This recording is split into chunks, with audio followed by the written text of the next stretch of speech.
300 വർഷമെങ്കിലും പഴക്കമുള്ളൊരു യക്ഷിക്കഥ. അക്കാലത്തെ തിരുവിതാംകൂറിന്റെ ഭാഗമായിരുന്നു താമ്രഭരണിയാറിന്റെ തെക്കും പടിഞ്ഞാറുമുള്ള തിരുനെൽവേലിയുടെ പ്രദേശങ്ങൾ. അവിടെ നീലി എന്നു പേരുള്ളൊരു അതിസുന്ദരിയായൊരു പാവം പെൺകുട്ടിയുണ്ടായിരുന്നു, ഒരു ദേവദാസിയുടെ മകൾ. അവിടുത്തെ ഒരു കോവിലിലെ പൂജാരിക്ക് നീലിയോട് പ്രണയം തോന്നി. കോവിലിലെ സ്വർണ്ണാഭരണങ്ങൾ സ്വന്തമാക്കാൻ മോഹിച്ച ദേവദാസിയാകട്ടെ പൂജാരിക്ക് മകളോടുള്ള പ്രേമം പ്രോത്സാഹിപ്പിച്ചു. ആ പ്രണയകാലത്ത് പൂജാരി കാമുകിക്ക് പലപ്പോഴായി കോവിലിലെ സ്വർണങ്ങൾ എടുത്തു നൽകി. സ്വർണം മുഴുവൻ വീട്ടിലെത്തിയപ്പോൾ ദേവദാസി പക്ഷേ പൂജാരിയെ തള്ളിപ്പറഞ്ഞു, പുറത്താക്കി. പൂജാരിക്ക് കാമുകയും സ്വർണവും നഷ്ടപ്പെട്ടു. പിടിക്കപ്പെടുമെന്നായപ്പോൾ പൂജാരി സ്വന്തം നാട്ടിലേക്ക് മടങ്ങി.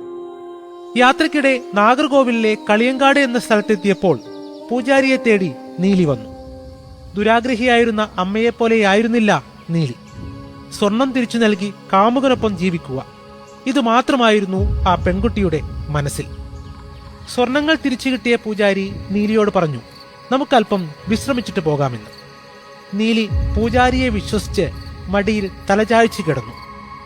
സ്വർണം കൈക്കലാക്കിയ പൂജാരി നീലിയുടെ തല കല്ലുകൊണ്ട് ചതച്ചു.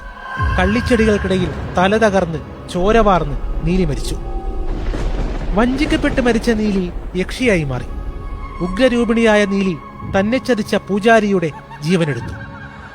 അങ്ങനെ നീലി കള്ളിയങ്കാട്ട് നീലിയായി തീർന്നു.